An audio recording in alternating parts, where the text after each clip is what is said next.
Irish National Invincibles were a splinter group of the Republican Brotherhood. This secret group of assassins were active in Dublin between 1881 and 1883, with the intent to kill Chief Secretary Buckshot Forster, jurists, informers and the likes. 3 of my ancestors were involved with this group: Daniel Curley, Joseph Hanlon and Lawrence Hanlon. There were up to 30 members in total, and Daniel was regarded as the chairman. Daniel was from County Galway. Brothers Joseph and Lawrence Hanlon are first cousins of Daniel's wife, Mary Jane Hanlon, who were from Wexford Street.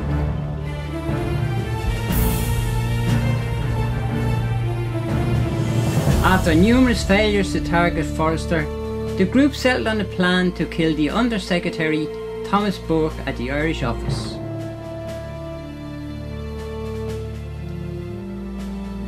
Newly installed Chief Secretary for Ireland, Lord Frederick Cavendish, on the very day of his arrival in Ireland, was walking with Burke in the Phoenix Park when the assassins struck at 5:30 p.m. on the 6th of May 1882 in what was to become the Phoenix Park murders.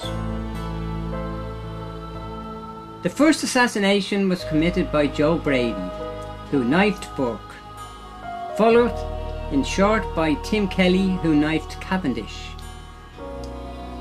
Both men used surgical knives. The assassins escaped in 2 cabs, one driven by Miles Kavanagh, and the second cab was driven by James Fitzharris, better known in Dublin folklore as Skin the Goat. The 2 cabs were seen by witnesses driving across Chapelizard Bridge after the assassination.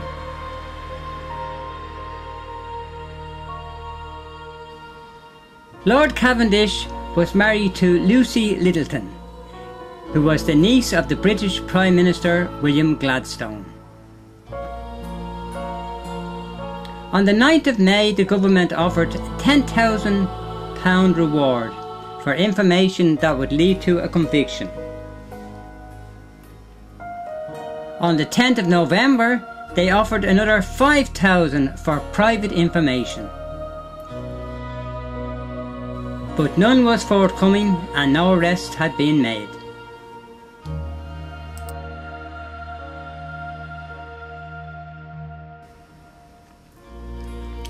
In November 1882, a lot of the Invincibles had been convicted for other crimes, and morale in the group was very low. So they decided to target juries who had found their members guilty, and one of these was Dennis Field.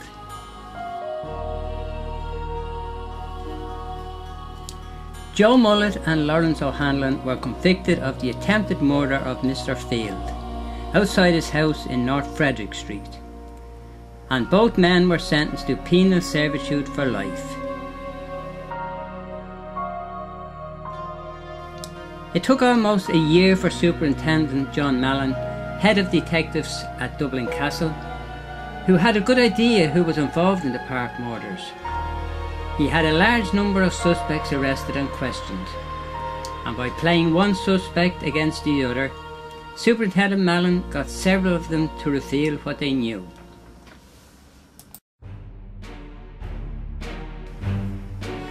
James Carey, who was one of the main instigators of the murders, became one of a number of informers used by the Crown in the case.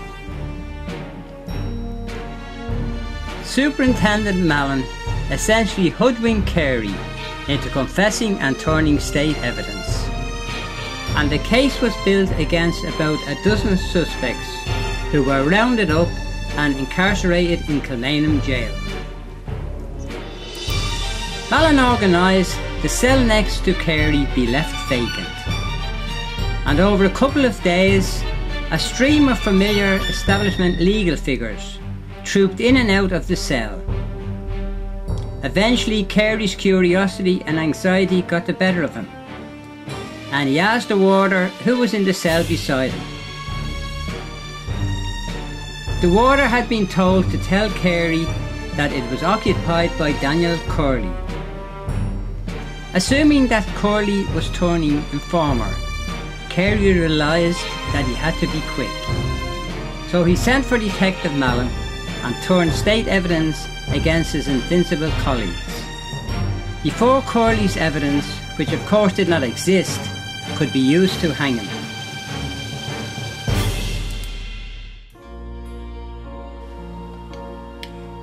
Another of those arrested that turned state evidence was Joseph Hanlon, who was coerced into giving information on foot of evidence given by his friend Robert Farrell. It was on Joseph's testimony that Tim Kelly was finally hung.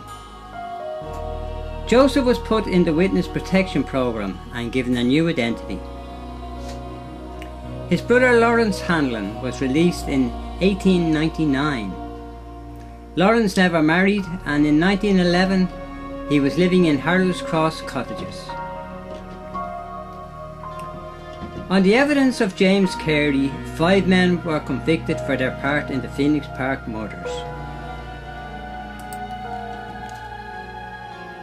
They were Joe Brady, the first to be hanged on Monday the 14th of May 1883, followed by Daniel Curley on the 18th of May. Michael Fagan was hung on the 28th of May, and Thomas Caffrey on the 2nd of June 1883. Tim Kelly, the youngest of the 5 men, he was only 19 years old, and he was hung on the 9th of June 1883. At Daniel Curley's trial, he denied being in the Phoenix Park at the time of the murders. Peter O'Hanlon, who is the father of Daniel Curley's wife, Mary Jane, swore that Daniel was with him on that day. A plumber by the name of Hopkins said he saw Curley outside a bar at 6:45 p.m. on the evening of the 6th of May, and the bartender also said he served Curley at 6 o'clock that evening. But all to no avail, and Daniel was found guilty. Before he was sentenced, these are his final words from the dock. "You will have to be very cautious, my lord, about the informers. I don't seek redress, and of course I expect no mercy. I don't pray for pardon. I expect none from the British government. They are my avowed enemies. I know the position in which I am standing here. I am standing on the brink of the grave. I will speak the truth. I admit I was sworn into the Fenian organisation 12 years ago, when I was only 22 years of age. And from that time to the present, I worked openly in the organisation. I was let into a number of their secrets, and I will say here today that I will bring them to my grave, faithfully and truly. And as to my own life, if I had 1,000 lives to lose, I would rather lose them sooner than go to my grave with the name of an informer, that I should save my own life by betraying my fellow men. I am a member of the Invincibles Society."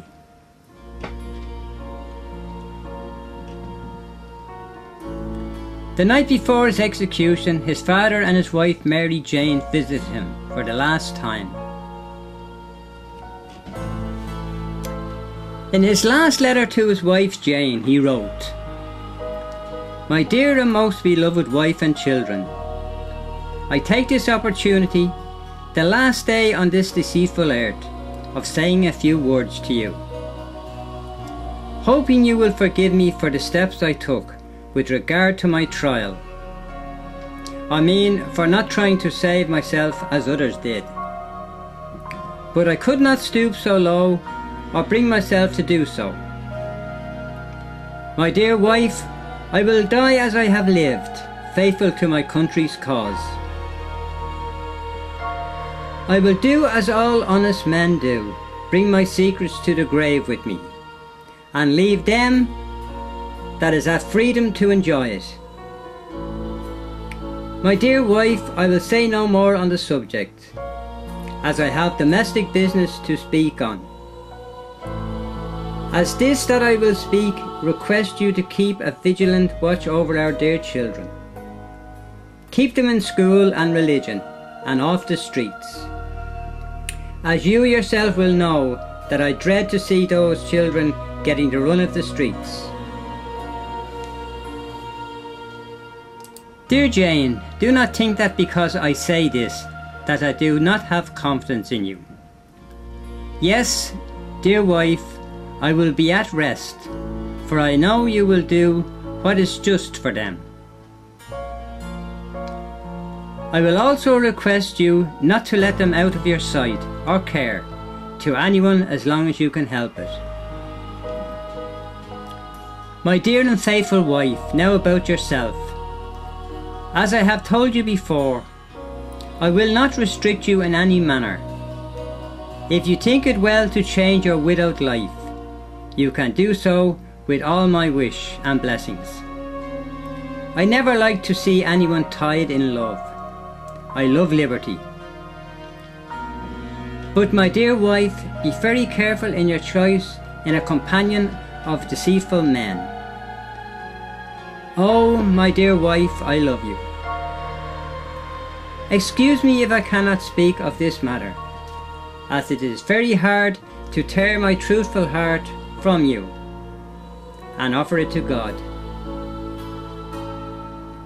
And what a trial! Yes, the base and the brutal decision should be the cause of separating two loving and truthful hearts. But God's will be done. That's my only consolation. My dear wife, I will ask you to be attentive to your religious duties. No matter how much you are engaged in the business of the world, never neglect them. My reason for saying so is that I will die with the hope that we shall meet in the kingdom of heaven, never to be parted by the Almighty God. My dear wife, I am sure you will be glad to hear I die in peace, with all men forgiving enemies. God forgive them for the injury they have done. I am happy and at peace with God. Oh, may God protect you and our dear children in this deceitful world. Remember me to your father, your mother, sister, Nellie, Mr. and Mrs. Hanlon, Granny and all our friends. Believe me to be your faithful, loving husband. Affectionate and faithful wife, and my dear Mary Jane, Michael, Peter and Daniel. May the Lord have mercy on my soul. The 5 Invincibles who were hanged are all buried in Kilmainham Jail graveyard.